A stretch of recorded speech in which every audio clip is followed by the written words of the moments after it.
second EGS webinar, Shaping the Future of GERD Management. My name is Debbie Donovan, and I'm the Senior Director of Corporate Marketing at EGS. I recognize many of the names on the registration list, and it's an honor for me to host today's session. We are fortunate to have Dr. Michael Murray with us tonight. Prior to introducing him, I'd like to cover a few event logistics.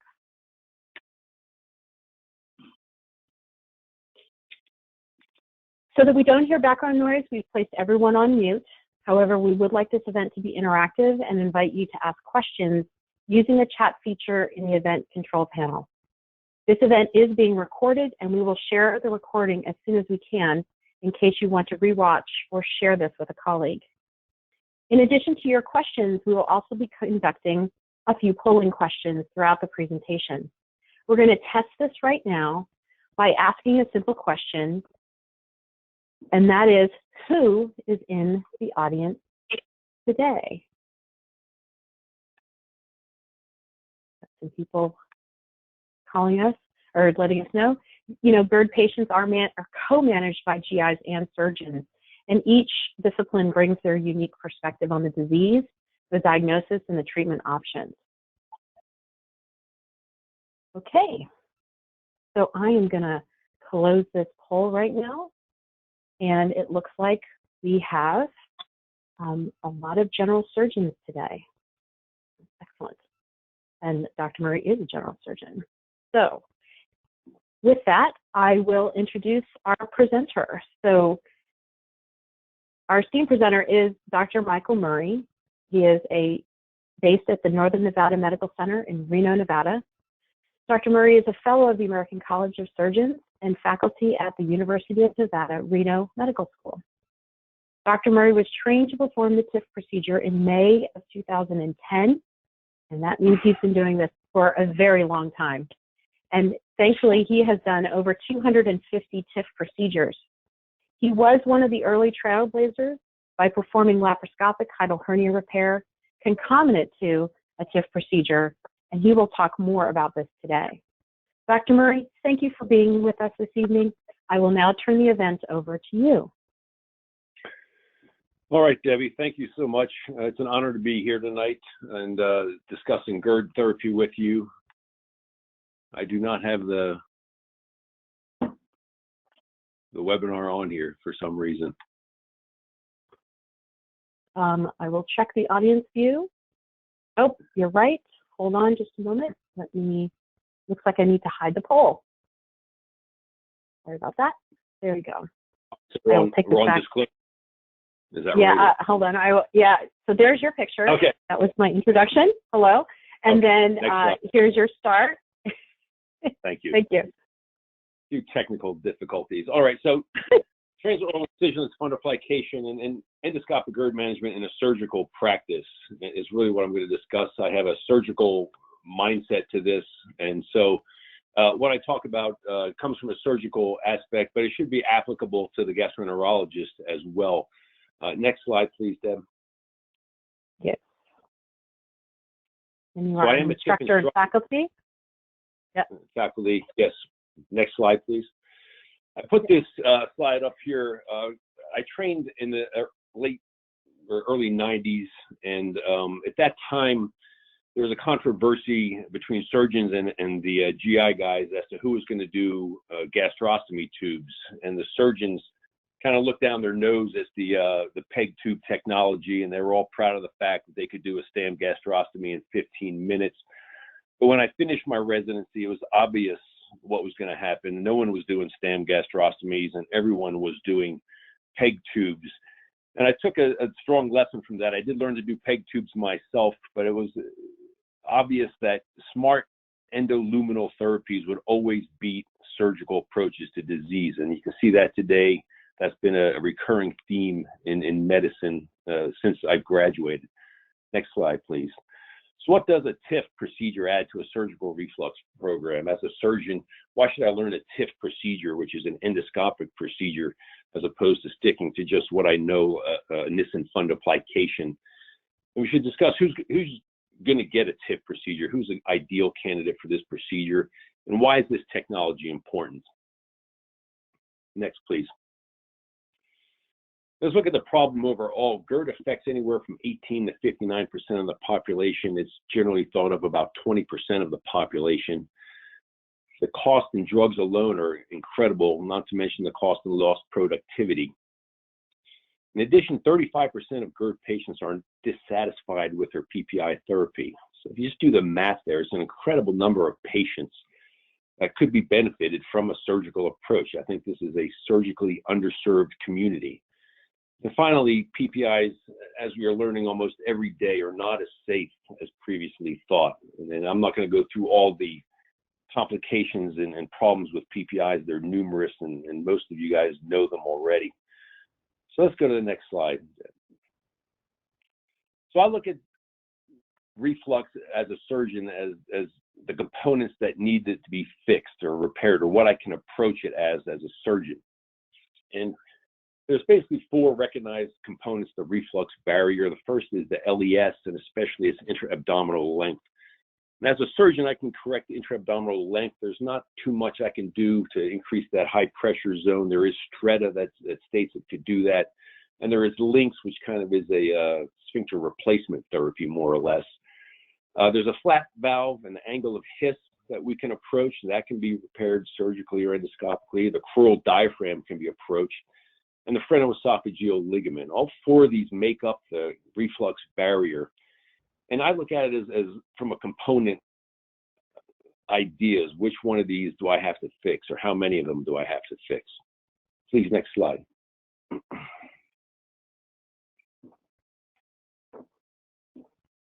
So we know that in the anatomy of reflux, the people with reflux have a wider EG insertion angle, and that EG junction opens wider and allows a larger volume of reflux. The TIF procedure addresses this component of the reflux barrier, and that's important to know. This is where the TIF is ideally situated to fix reflux. For patients such as this, patients with a diaphragmatic separation, and they have increased reflux, they have less inspiratory augmentation of the gastroesophageal junction pressures, TIF will not help you with these patients. They need a surgical approach to the diaphragm. Next slide, please. The phrenoesophageal ligament, you can see here on younger patients, is responsible really for maintaining that esophagogastric location relative to the diaphragm. It generally deteriorates over time and is replaced by fat. And for some reason, we ignore it in almost all our anti-reflux procedures. And you can see here in this picture, what we do generally is destroy it. And so we get a full 360-degree dissection of the esophagus and get up to the mediastinum and increase our intra-abdominal esophageal length. And that's why we do that. But I think this is becoming a more important structure in understanding the anatomy. I don't always take this down if I'm treating early disease and it doesn't appear to be a main factor in the disease. Next, please. Reflux is a progressive disease, or it's a spectrum disease. And for some time now, since the introduction of PPIs, surgeons really have been relegated to late-stage reflux with multiple reflux barrier component failures. If this is the average patient you're seeing as a general surgeon, learning the TIF procedure will not be of that much benefit to you. This patient has every component of the reflux barrier is gone. The hiatal hernia is massive. He's probably going to have a short esophagus. And so the patients like this, I was hoping when I started doing TIF and doing reflux that I could get away from this patient and approach the disease at a far earlier stage. Next slide, please. So let's talk about the Hill grade classification, because this is the stage of disease I was hoping to intervene at. You can see on this, the Hill grade classification is more predictive of severity of GERD than just the LES pressure. And as a surgeon, it gives me an idea of all 4 components. When I look at this picture, I see a valve that is open 2 centimeters. It is effaced. There is some intra-abdominal esophageal length. The PEL most likely is intact. I don't see a lot of axial component. So I learned to address the hiatus endoscopically by using the Hill grade classification. Now, a lot of gastroenterologists don't use this, but it really helps me. And this is it right here in a nutshell. Basically, you have 4 stages, and it kind of just goes along the progression of disease. Where are you at the stage of this disease? I think it's imperative that surgeons do an anti-reflux surgery, evaluate the hiatus personally before they undergo any reflux procedure, whether it's in Nissen or their toupee or TIF. You really have to look at this. This is the physical exam of the hiatus. So there's 4 classifications, each getting worse progressively in terms of hiatal hernia and decreasing length of intra-abdominal esophagus. So TIF, if you want to do TIF alone, the 1 and 2 are ideal candidates. As you get to 3 and 4, not ideal. And it's important, go ahead, next slide. It's important for the general surgeon to do this because oftentimes you'll get these pictures of the hiatus that you'll get from an endoscopist or a referring person, and it looks pretty good. You look at that and it doesn't look that open, but I've learned to just be patient up here, wait on it, stimulate the area, and you'll see it opens up. Next slide, please.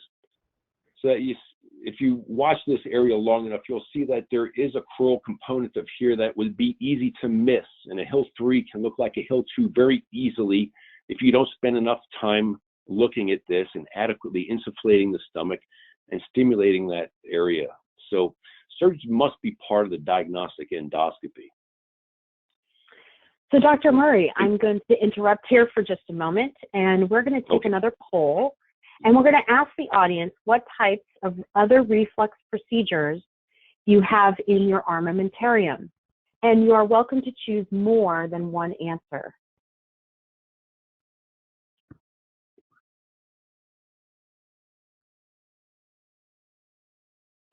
I'm just going to give this another minute or so that our audience can tell us what they're up to.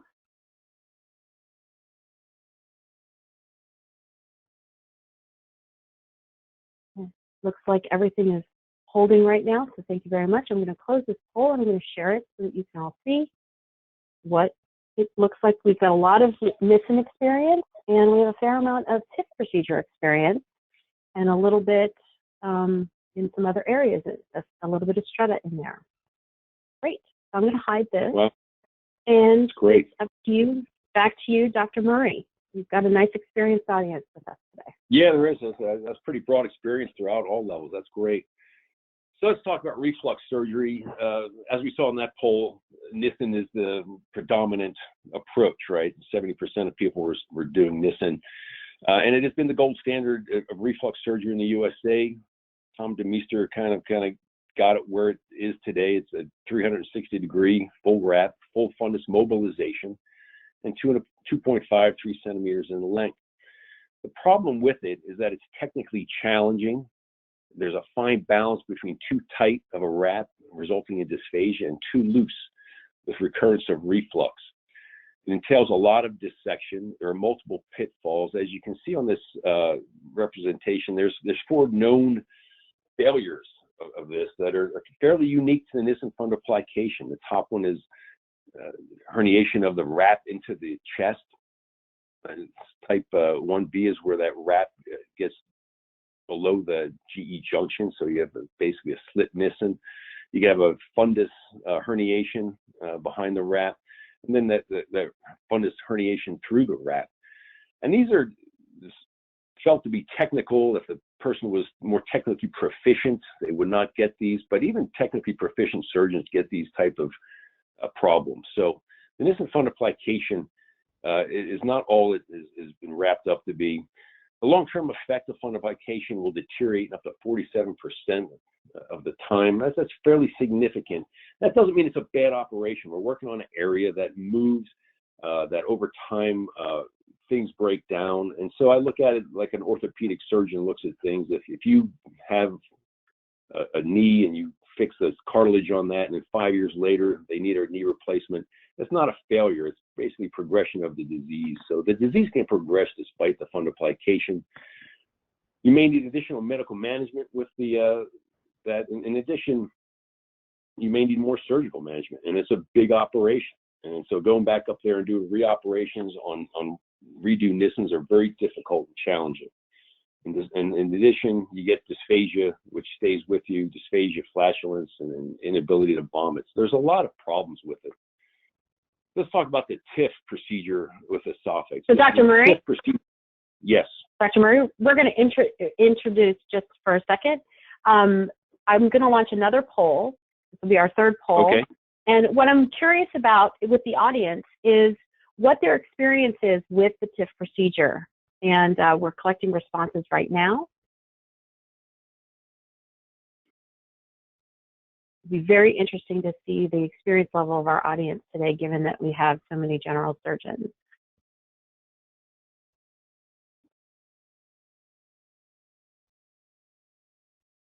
Let me give this just a little bit more time.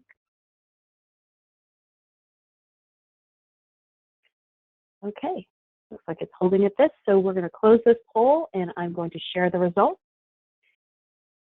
So we have a really nice mix of people that have not done it yet and have done very few. That's really the bulk of the group here today. And then we have some really hardcore people that have done quite a few procedures. So with that, we're going to jump into the TIF procedure. And back to you, Dr. Murray. Okay, thank you, Debbie. So the esophagus procedure, as you can see on these slides, it reconfigures the gastroesophageal junction. And then when it does the fundoplication here, it takes the stomach that's actually closest to the esophagus as opposed to the Nissen, where you take the tissue furthest away and wrap it. And it does end up with a nice 2 to 3 centimeter, just like a Nissen, and it has a 270-degree valve. And this is an effective reflux barrier. Next slide, please.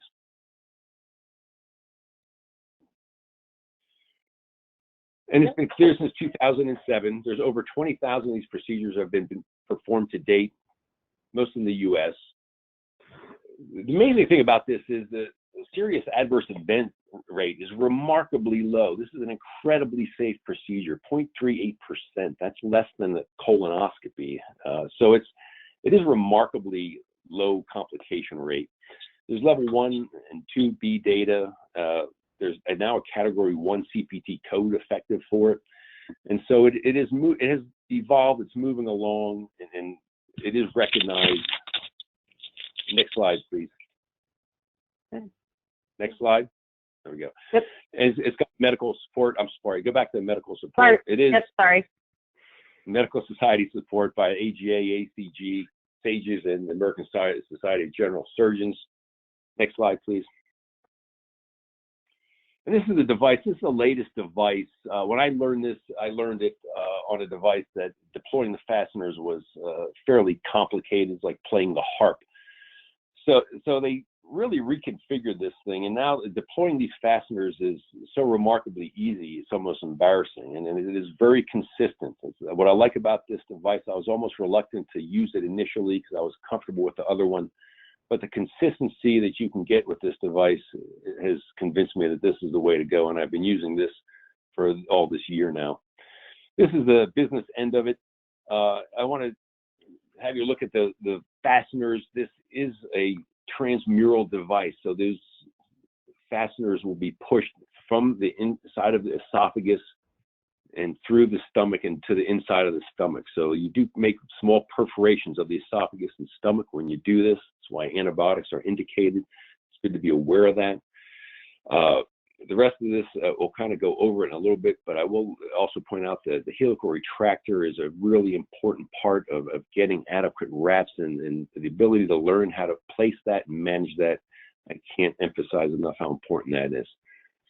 There is good data, and I'm not going to go through all the data on this, but I will temporarily go over just the tempo data. This was a multi-center randomized open label controlled TIF versus PPI trial.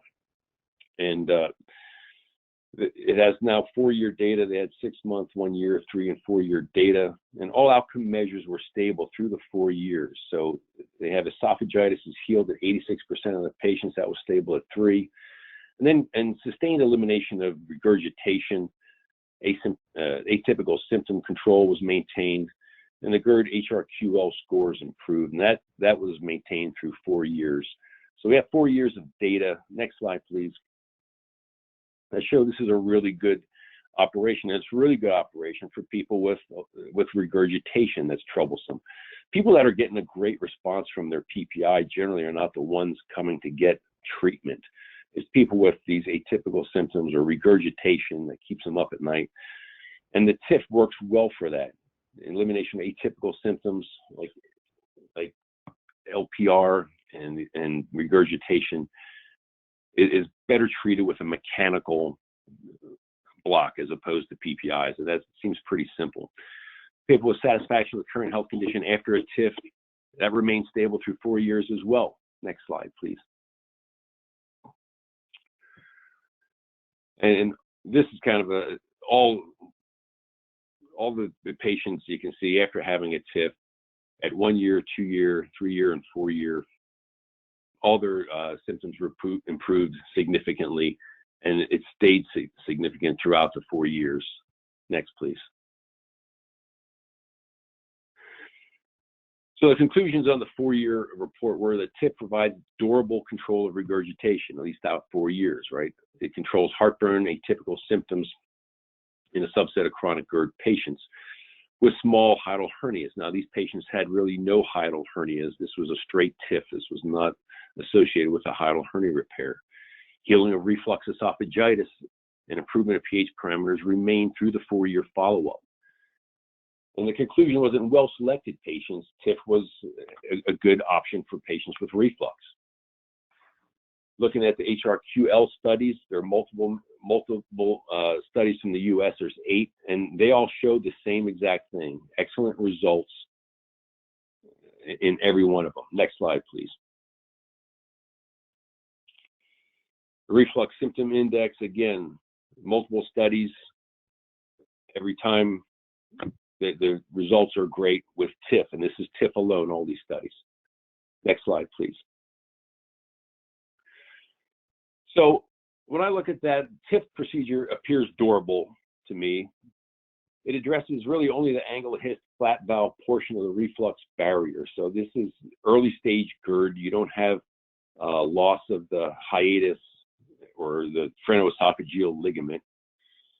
But you can perform this procedure immediately after a hiatal hernia repair. No, it's not yet, Debbie.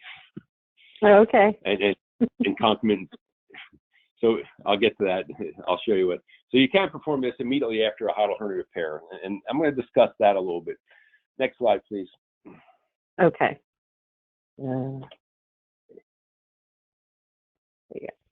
Let's talk just a little bit about hybrid lap endo procedures. As surgeons and gastroenterologists, this is already the norm in choledocholithiasis, right? We take out the gallbladder. The smart endoluminal therapy is way better for managing the common duct.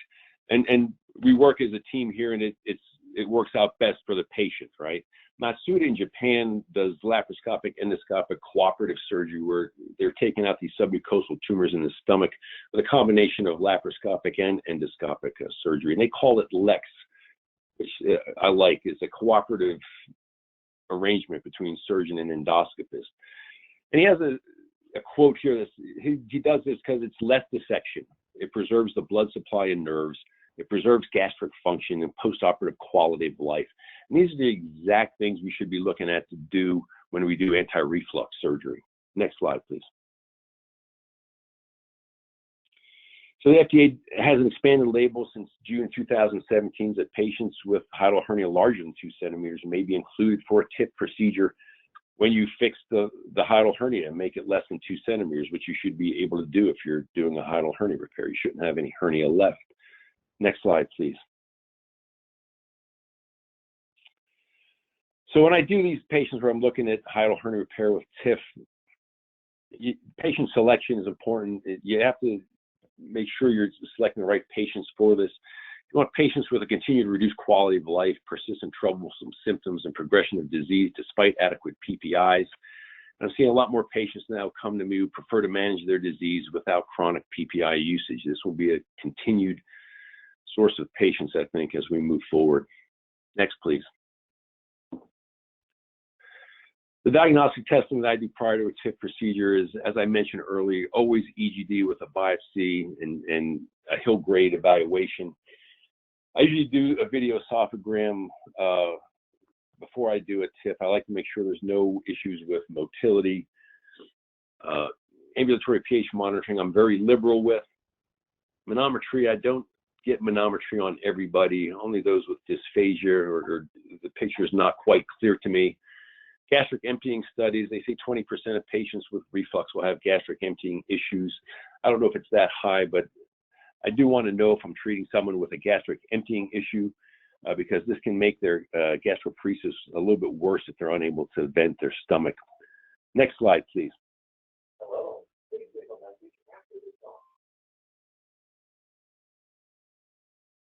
You have the next slide, Deb? Yeah, yep. Are you there? Yep. It should be coming up right there. Yeah, sorry about that.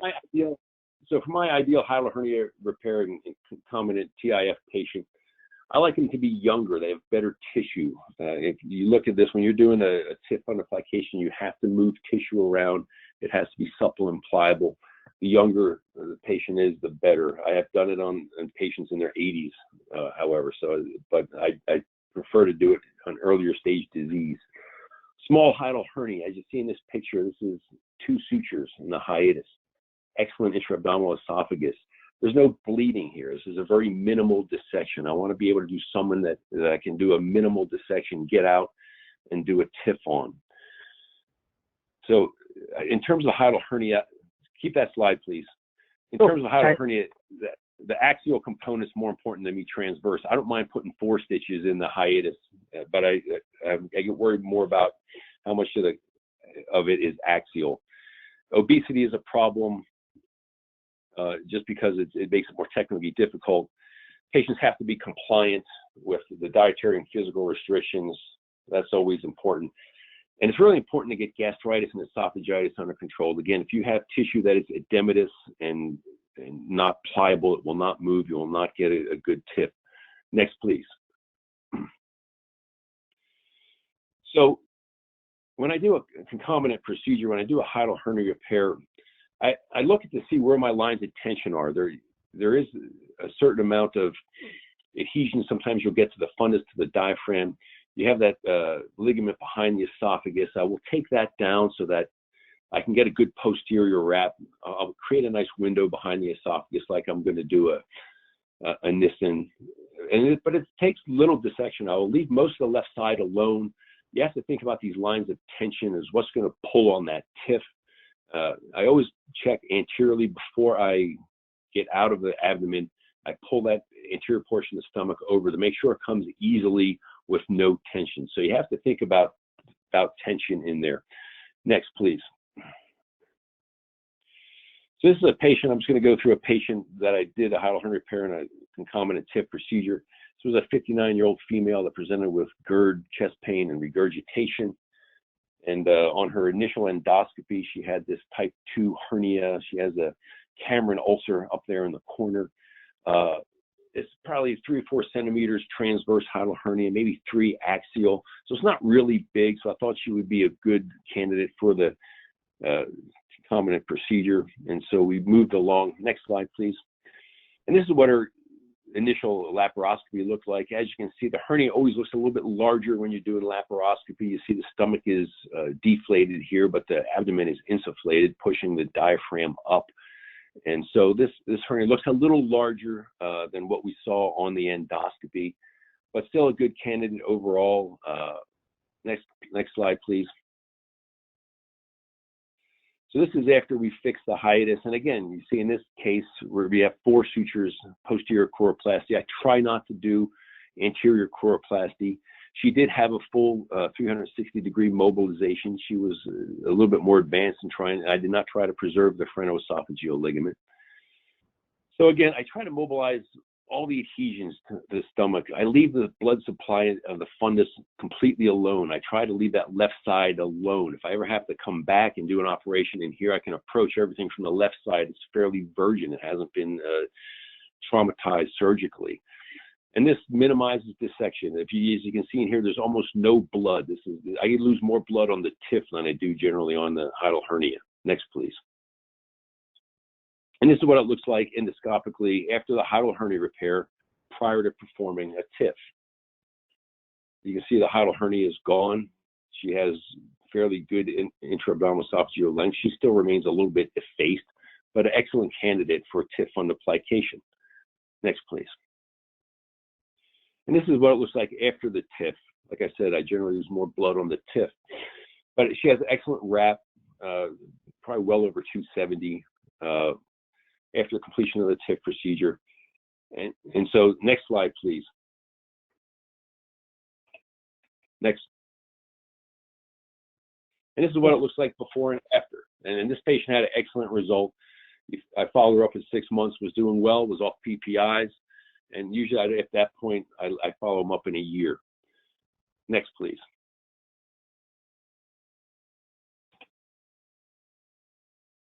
So this is where I want you to get your yellow pencil out and show the 1 o'clock corner. So sure. Technical considerations. This, I'm going to have Debbie just draw up in that anterior corner. This is the 1 o'clock. And this was done with an older device where we had to come off of the wrap a little bit. And as you can see, I'm not around that as much as I want anteriorly. But in the other device, in order to get the fasteners on there, you had to watch the stylet come out. And so with the newer device, I think people that are using that newer device, you'll see you can get around that much better. So the helical retractor is really important in getting that tissue to go around. You have to get that securely placed, and I would be patient with that and get that directly in the spot you needed to get it in. The helical retractor is a very important part of this. You have to learn how to get that. Insufflation is also an important part of this. Surgeons don't like to see everything go away, but in this operation, when you do the wrap, you will have to desufflate. You will lose visualization. Take a deep breath, let it insufflate again before you fire the fasteners in there. It's really important that you see where you are on the wrap, that you have good coaptation of your tissue mold before firing. You're working in an area the size of a grapefruit. Small movements are really important, and that's with the endoscopist as well as the surgeon. You have an endoscopist making these big moves and you're losing visualization. It can be a very frustrating procedure. And with that, I will say that the most important thing when you're doing this is to build a team. And hopefully your hospital will allow you to build a team. You should not have just any tech come in and expect to do a TIF with you. It should be the same one over and over. Endoscopist should be the same guy. You really want to develop a team. There's the surgeon, the endoscopist, and anesthesiologist are all right up at the head of the bed. And it's best if you have a team that's done this before. It'll move very quickly and proficiently if it's all the same people doing it. Next, please. So the care and feeding of a TIF patient post-operatively, you have to manage expectations pre-op. I can't emphasize this enough. This is a commitment on part of the patients. They have to have a strict diet afterwards. It's really important for them to have post-operative nausea and vomiting management. This is part of anesthesia. We do everything we can, scopolamine, patches, Decadron, everything to prevent nausea and vomiting. That's real important. Vomiting post-operatively will rip up your TIF. The dysphagia and dietary management is included throughout their post-operative period. Usually by 6 weeks, I have them eating regular food. They can eat steak again at that time. I really try to warn them about gaining weight in the year afterwards. My PPI management after I do a TIF is to keep them on their PPI for 2 weeks after I do the procedure. I will wean them to every other day PPI management for 2 weeks and then stop it after that. I think one of my bottom lines on doing these procedures, I want these patients off PPIs, and that is part of their ideal goal too, is to be off of PPIs. Some of these patients will get pleuritic chest pain, and they can get that pain even after doing a straight TIF. Sometimes you'll get some blood between the diaphragm and the liver that causes that pleuritic chest pain. It is sometimes upsetting to the patient. They can have that for 3 to 5 days afterwards. So I warn them about that up front. If they're still having that after 2 or 3 days, sometimes I will add some NSAID to prevent that. My follow-up on a TIF patient or a hiatal hernia repair TIF patient is at 1 week, 3 weeks, 6 weeks, and then at 6 months. If there's going to be an early failure, you'll always pick that up generally at 6 months. They'll be having issues. If they're doing fine, they're off their PPIs, I follow them up at a year after that. But if they're having any issues at that 6-month mark, feeling like they need that PPIs, still having dysphagia, any issues, that I'll rescope them. Next, please.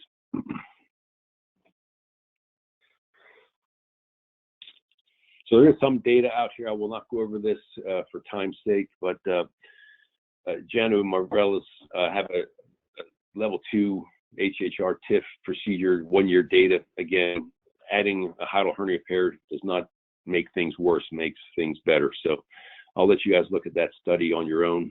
Next, please. As I was saying, the iteration of the Nissen is over. I was an early adopter of the TIF technology. I was way down there on the orange line, but there is a point at which the technology basically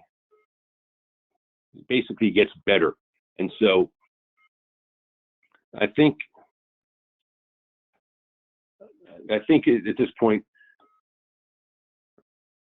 we should move to the next slide, Deb. Okay. Got it. Thank you. Coming. We should look at it. We should look at kind of where the TIF has come. We used to have this kind of gastric fundoplication. It has moved beyond that to where now, in just a few years, it is almost equal to the Nissen fundoplication and what it can do. Next slide, please. This is a picture of the devices.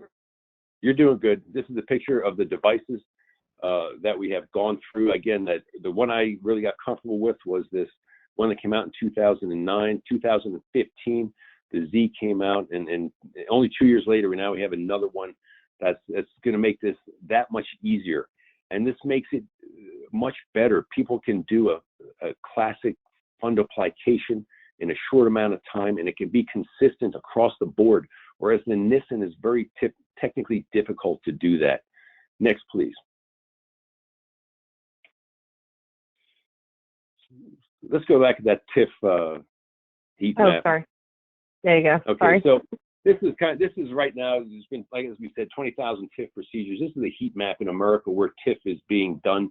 These mostly represent programs where they've really incorporated TIF as a tool in their reflux management.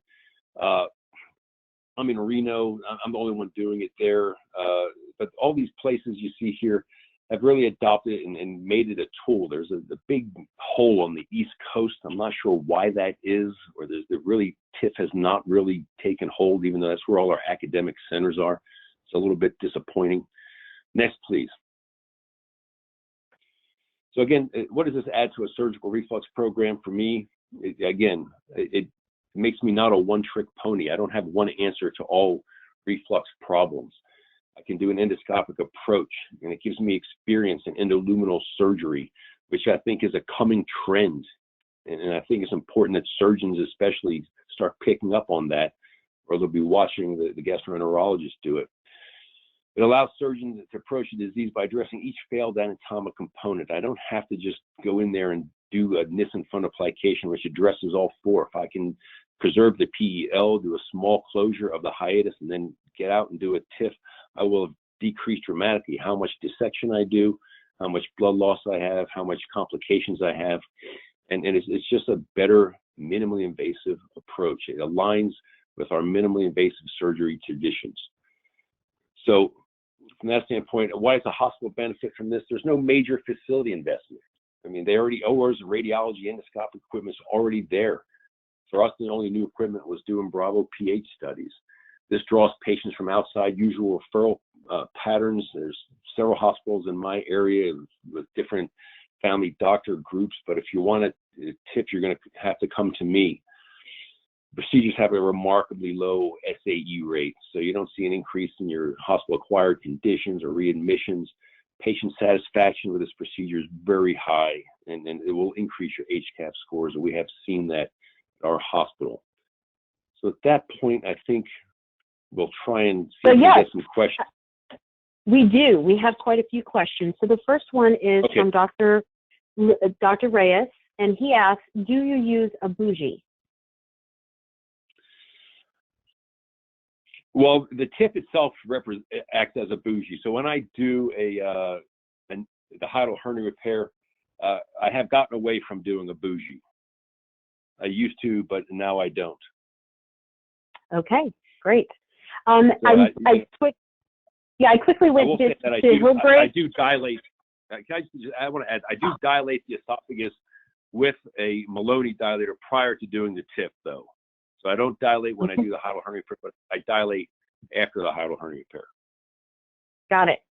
So we have two questions for Dr. Venu, and one is, what is the Hill grade? And please clarify about the Hill grade for the 59-year-old patient. So I will go to that slide.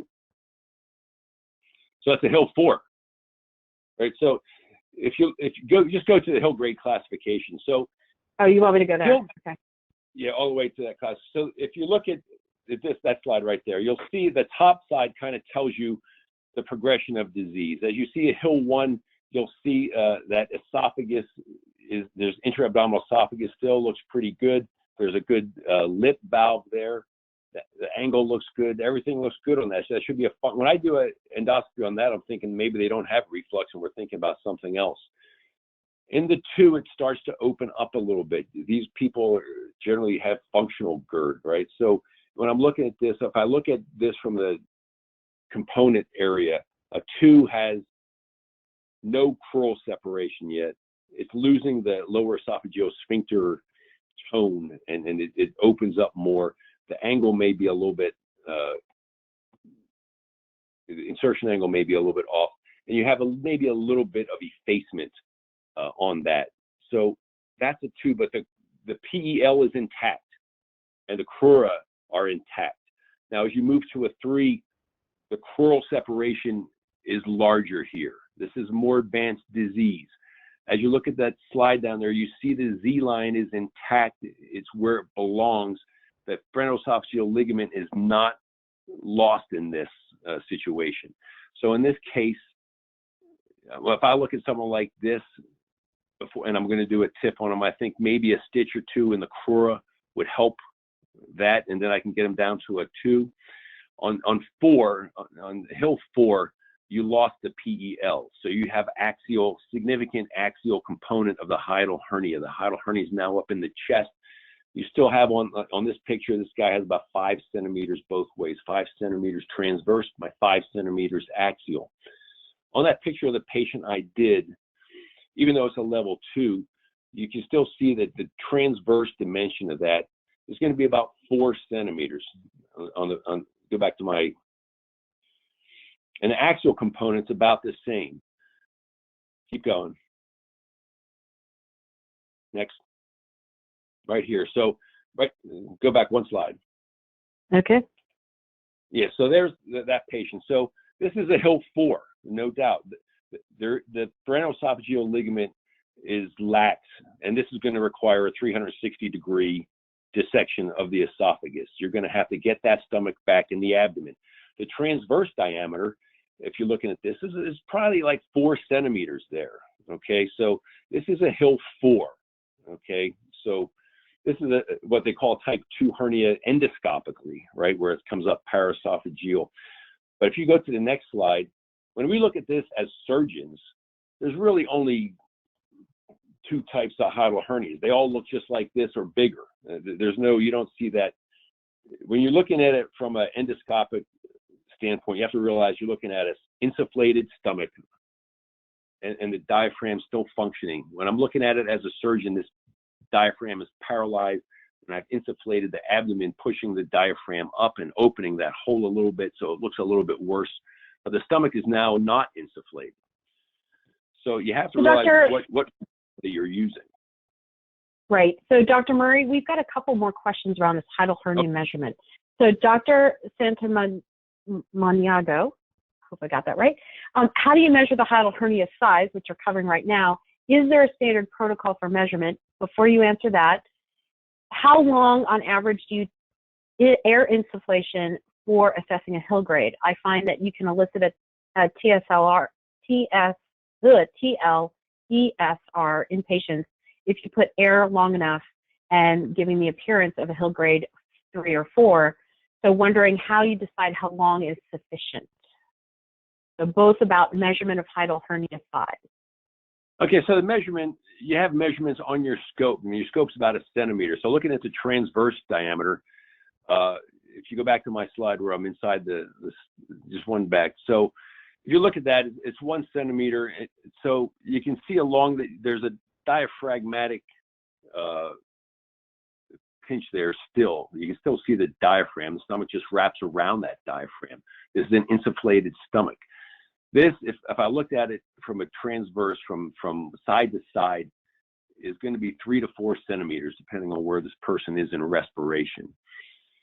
So on this one, it's going to be difficult to see axially by pulling the scope back in, right? Because you're going to pull the scope in the esophagus, and this is going around the esophagus. So this is kind of a guesstimate.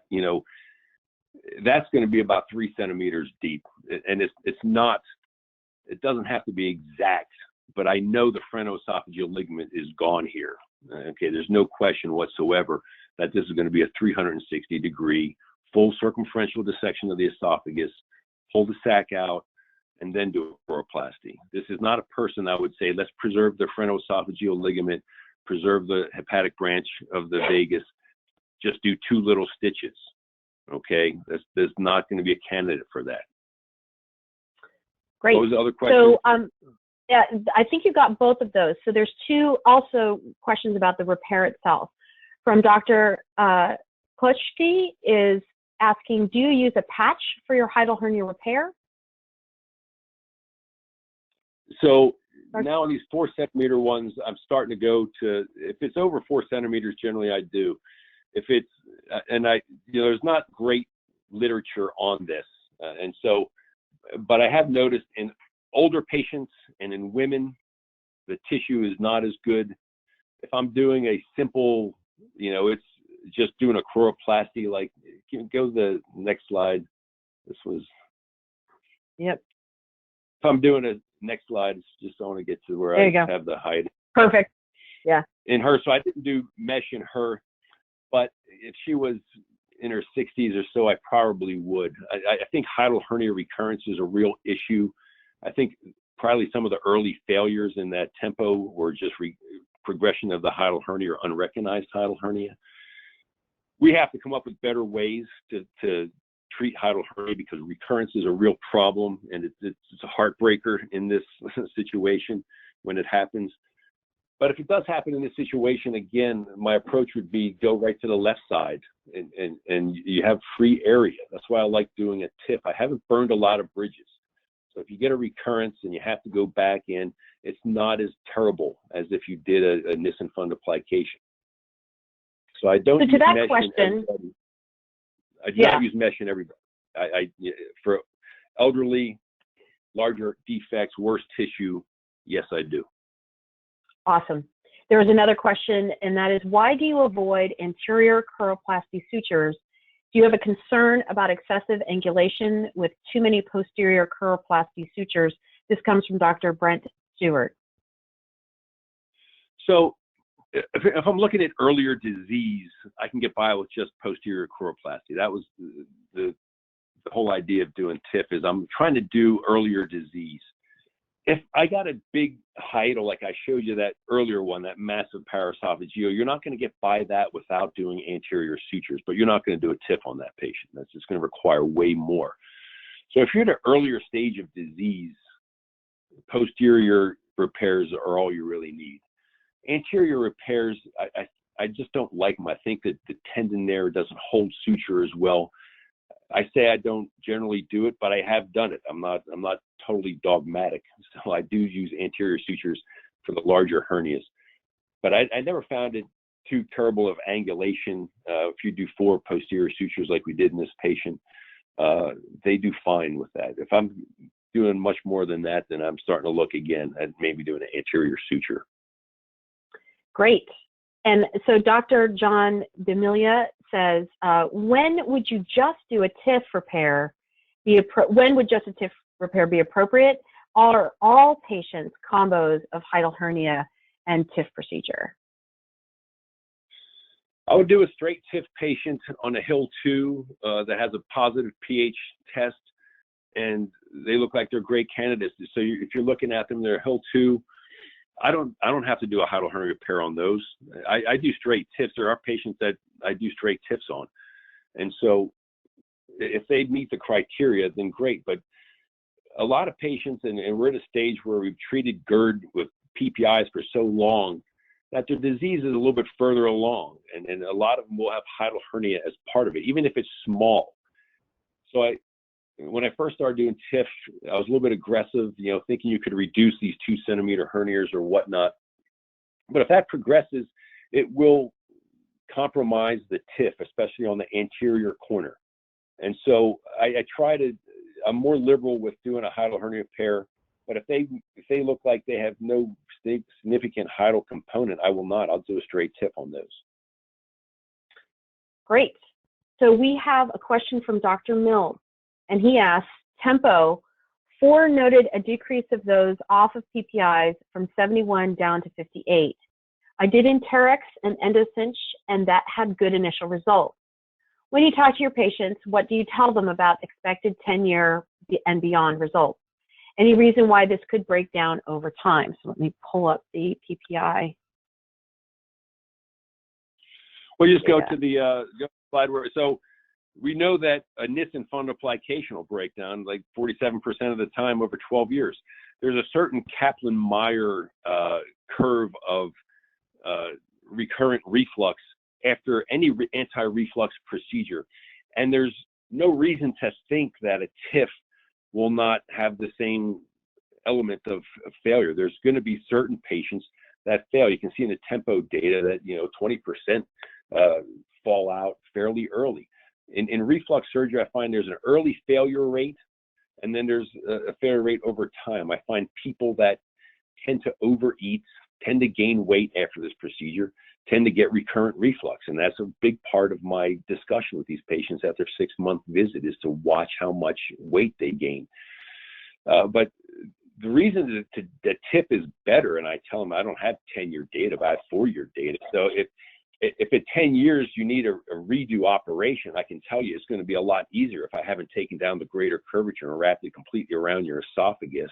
It's going to be an easier approach. I have a version plane I can get into. I can convert that to a Nissen fundoplication.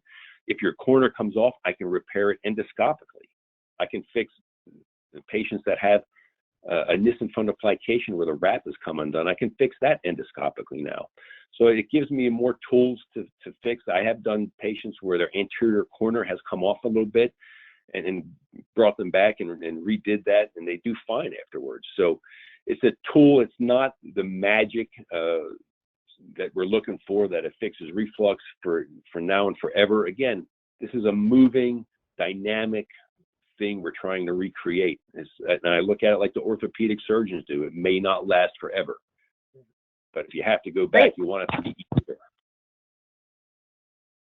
Next. Great. Okay. Any other? Okay. Yes, actually, we do have 2 other questions. I got so excited there. So we have on both ends of the spectrum. So Dr. Vanu asks, for the first-time users, what do you recommend in order to become adept at the technique? And we do have one more question after that. Okay, this technique that they've developed is very specific, and it's one step after the next. And there's a specific progress to the surgery when you're doing a TIF. And when I teach the course, I kind of have that where it's the first thing you're doing is entry. Once you figure out entry, it's how to wrap tissue, and so it's a progression from one step to the next. And if you follow the progression, all of the endogastric solution reps are very good at understanding that progression.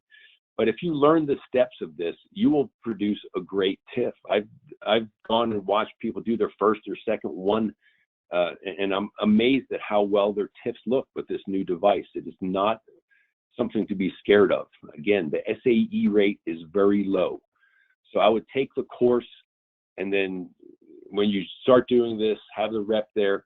Just remember the steps where you start in the corners, and then go through the progression. And at the end, it'll be 30, 40 minutes later, you'll have a nice fundoplication. Great. So Dr. Murray, we have one last question from Dr. Catalano, and it's on the other end of the spectrum, which is TIF procedure in special cases, such as achalasia patients, following endoscopic myotomy and scleroderma patients. Is this an option if you modify the tightness of the wrap? So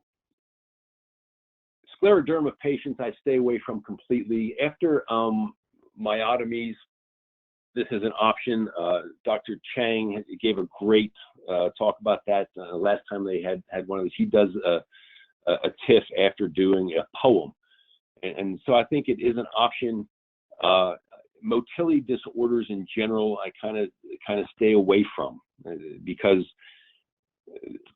this is going to make a lot of those worse. But if you fix if the motility has been fixed, you've had a poem, I don't know that I would do a Heller myotomy and come back and do this. But Dr. Chang also does it as a staged procedure, and this is something that gives you an option that, if you do something and you want to come back in 6 months, and I've done this on patients where you're taken down in Nissen and it's all inflamed and you may have a hole in the fundus or something you have to staple off, and I will let that all rest up. I will fix the hiatal hernia, put mesh in there, and then I'll come back 6 months later and do a TIF on them.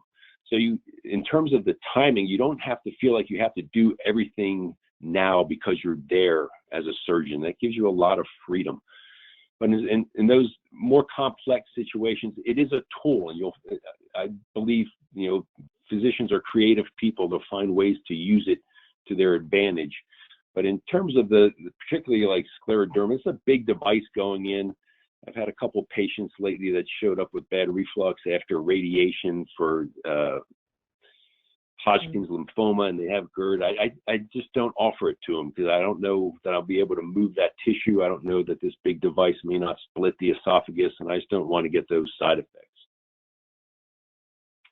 Great. I hope that answered the question. Well, that's a great answer, and thank you for referring to Dr. Chang's webinar. If anyone would like a copy of that, please let me know. Dr. Cummins says, thanks, Mike. Very good discussion. Good to see you here, Dr. Cummins. Always lovely. And Great.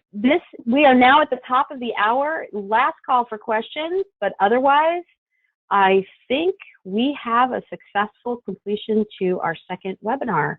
So, Dr. Murray, thank you very much for your time today. Thank you very much, audience. Your questions were brilliant, brilliant, brilliant questions. And we loved hearing your experience with the TIF procedure. As of right now, I'm going to close all the questioning, and thank you again for attending. And we look forward to telling you about our next webinars coming up, so keep an eye out. Thank you very much, everybody. Have a good evening.